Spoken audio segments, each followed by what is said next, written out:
saw some friends last weekend that we went to seminary with, and they were like, y'all live so much life You did. in your 24 years of marriage. You It was did.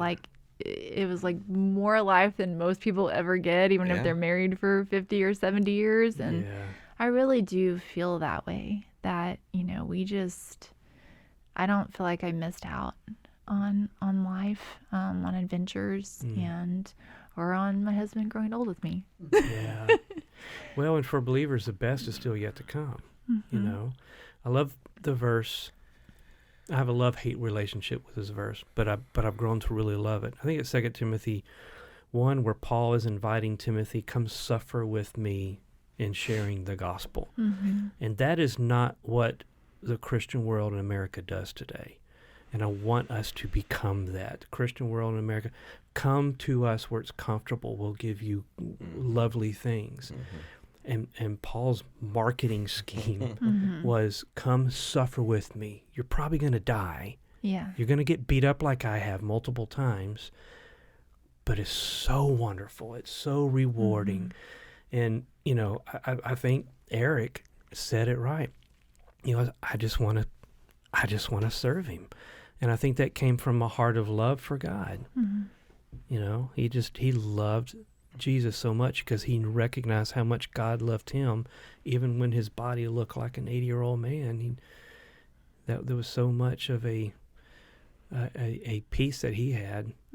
And so let's finish with this. People who are watching this right now, and we're very grateful for you guys turning in, but what kind of encouragement can you give to other people who are just entering a darkness of their life, whatever that may be?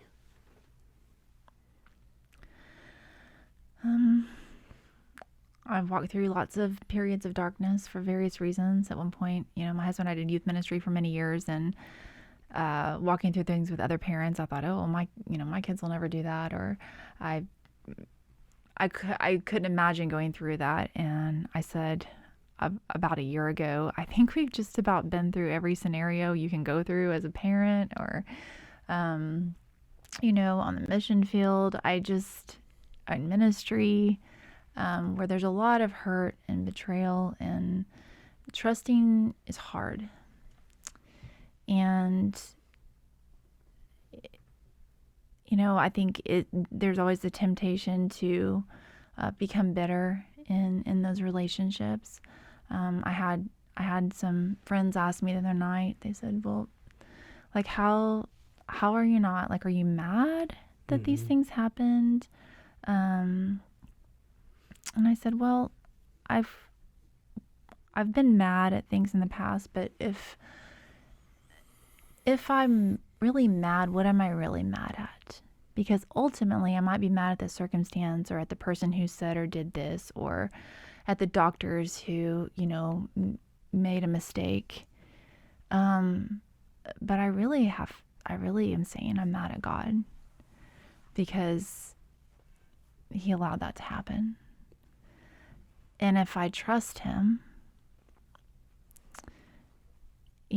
not that, you can be angry and do not sin, not that those emotions are wrong in and of themselves, but on my journey with God's faithfulness, I've learned to trust him, and that whatever he does is good, and it's for my good, and it's for someone else's good. And when he says no or wait, that there's a better yes that I can't grasp. I just haven't grasped it yet.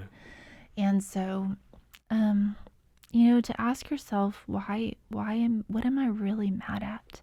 Because the root of that is that you're really mad at your Creator.